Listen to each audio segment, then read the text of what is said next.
Hello नमस्कार, आप सबका बहुत स्वागत है आज की बात में।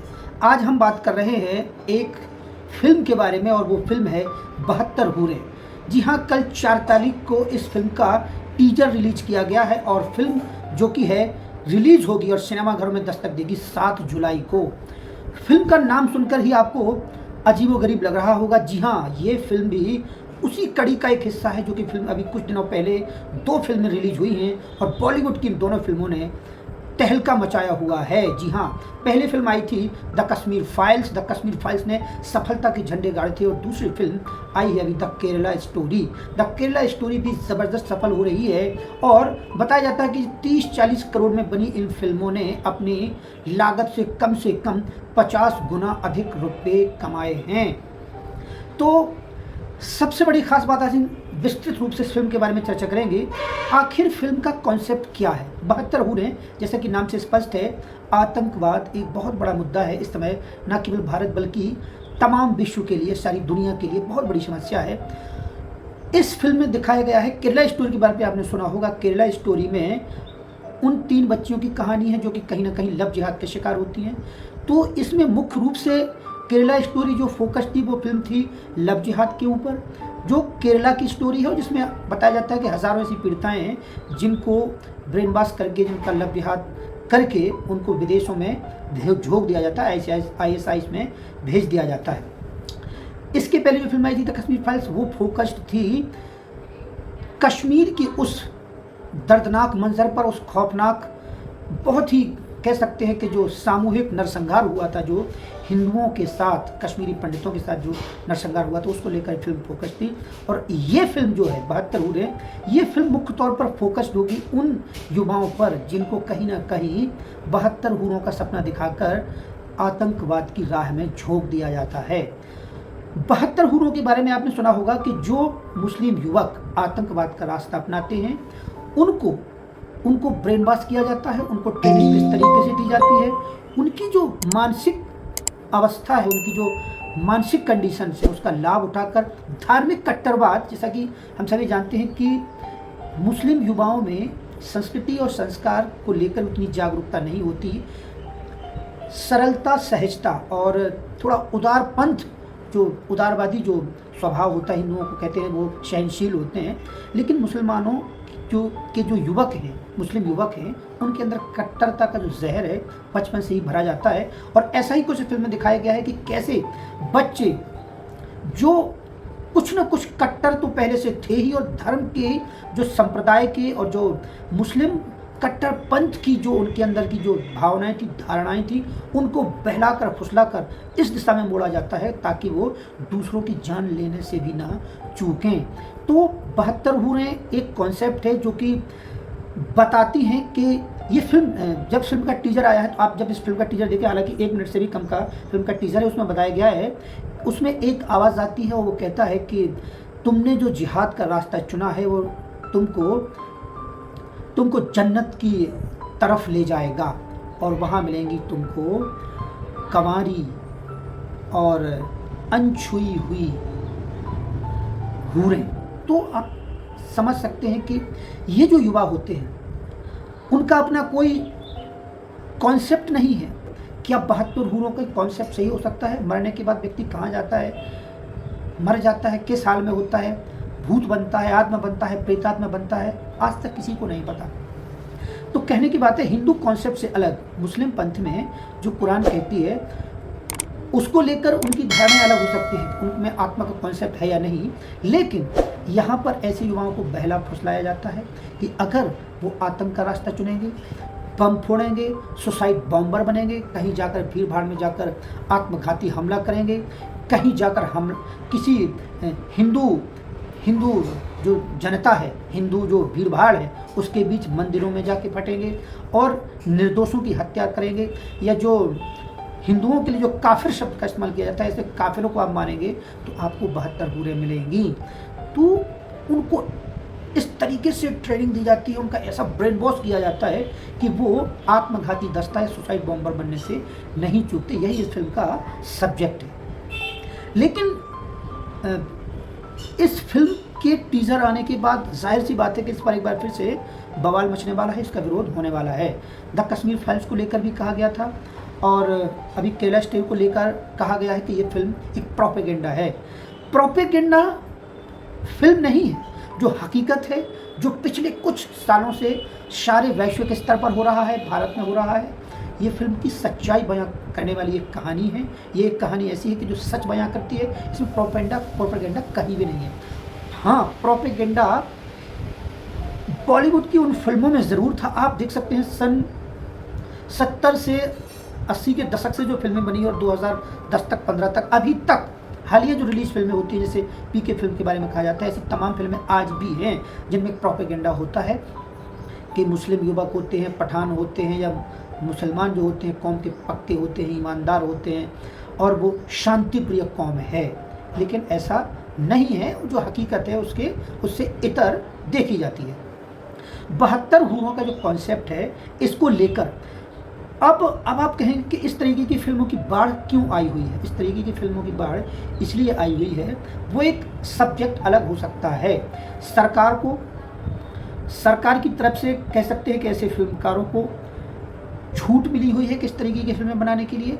और ये एक आप मान सकते हैं कि जो मोदी सरकार है, जो भाजपा सरकार केंद्र में है और राज्यों में भी है, इसको लेकर कहीं ना कहीं वो उसका नज़रिया साफ है कि हाँ, ऐसी चीज़ें फिल्मों के माध्यम से सामने आनी चाहिए। जब प्रोपेगेंडा उसको नहीं कहा गया है कि मुस्लिम फिल्म स्टार बनाए गए, हिंदू संत महात्मा साधुओं को हत्यारा दिखाया गया, रेपिस्ट दिखाया गया, उनको एक नंबर का चोर डकैत हर प्रकार से उनकी छवि खराब करने की कोशिश की गई। उनको ये दिखाया गया कि वो कितने समाज के लिए कलंक या कितने बुरे होते हैं। लेकिन कभी भी आपने मुल्ला मौलवियों को कभी इस तरीके के रूप में फिल्मों में नहीं देखा होगा। तो इस तरीके की फिल्में ना तो उनके ऊपर बनी है, ना उनके जो कट्टरपंथ या उनके जो उन पर जो आक्षेप आरोप लगते रहे हैं। तमाम घटनाएं ऐसी होती हैं, तमाम केसेस आते हैं, खबरें आती हैं, लेकिन अभी तक ऐसी कोई फिल्म नहीं बनी। हाल ये फिल्म आप देखिए, एक आश्रम फिल्म जो OTT पर रिलीज एक जो फिल्म बनती है और इसमें बॉबी देओल जो एक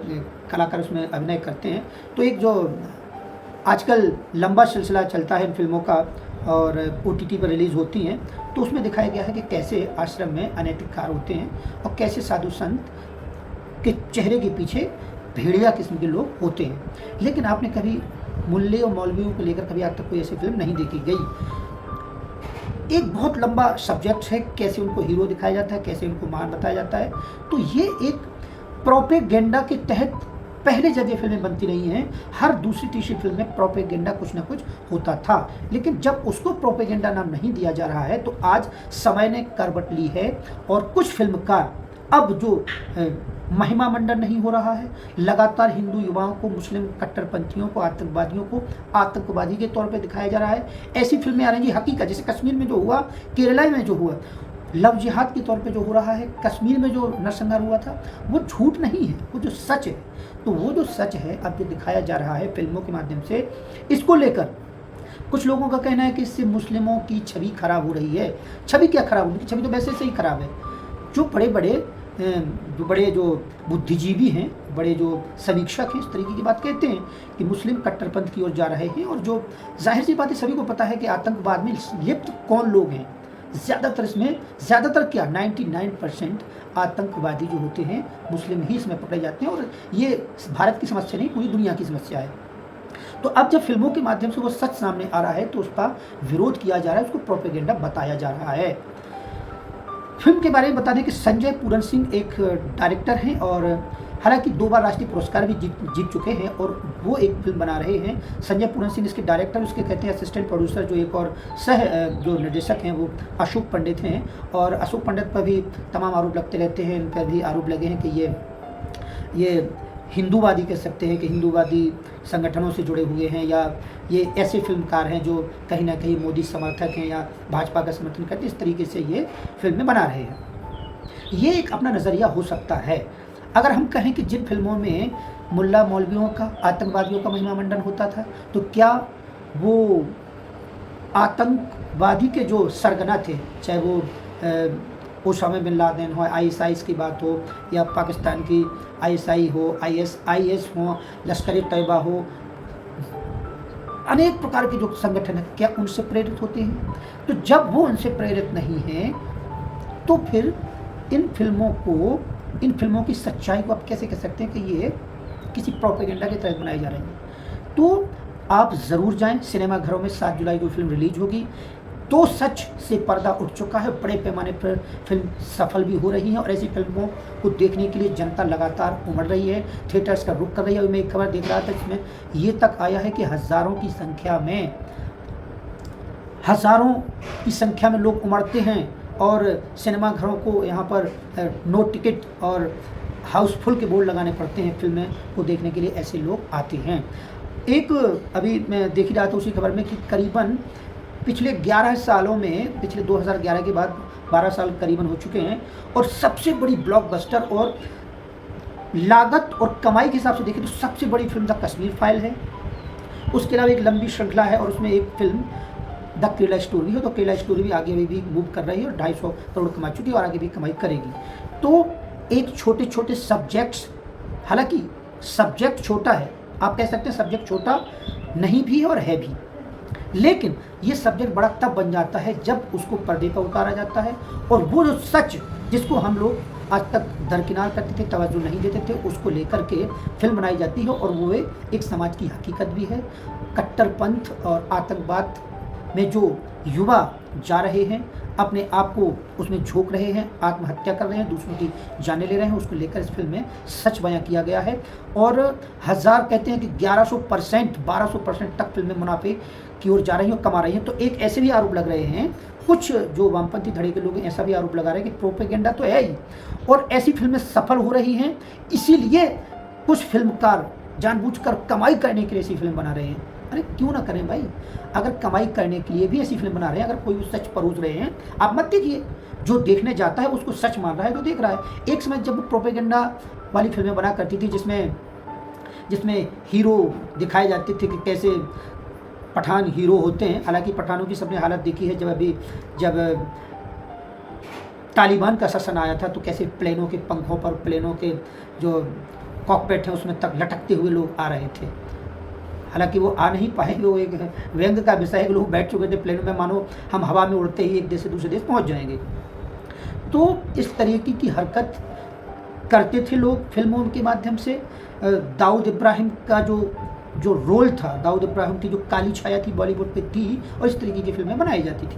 लेकिन आज समय अब बदल चुका है और जो कट्टरपंथ का जो काला चेहरा है वो आम हिंदुओं के बीच आ रहा है। वो ऐसी फिल्मों को देख रहे हैं छोटे छोटे कलाकार जिन चेहरों को किसी ने पहचाना तक नहीं है। जो 72 फिल्म रिलीज़ हो रही है उसमें आमिर बशीर नाम के कोई कलाकार, मैंने तो कभी उनका नाम भी नहीं सुना है। पवन मल्होत्रा का नाम जरूर सुना है आपने, तमाम मैंने उनको सीरियल्स में देखा है, फिल्मों में देखा है। पवन मल्होत्रा और आमिर बशीर, इसके अलावा कुछ और सामान्य कलाकारों से सजी फिल्म आएगी और वो पेश करेगी उस हकीकत को, उस सच्चाई को जो कि 72 हूरों पे आधारित है, जिसका सपना दिखाकर मुस्लिम युवाओं को कट्टरपंथ की ओर और सुसाइड बॉम्बर बनने की ओर धकेल देता है। उनको ट्रेनिंग कैसी दी जाती है, उनका ब्रेन वॉश कैसे किया जाता है, उनको कैसे झोंका जाता है कि तुम्हें दूसरों की जान लेनी है, काफिरों को मारना है और तुम तब जाके 72 हूरों को पाओगे जन्नत में, वो भी मरने के बाद। तो ये फिल्म एक बार फिर उस कट्टरपंथ को, उस दकियानूसी परंपरा को, विचारधारा को, उस घृणित जो सोच है उसको प्रदर्शित करने वाली है।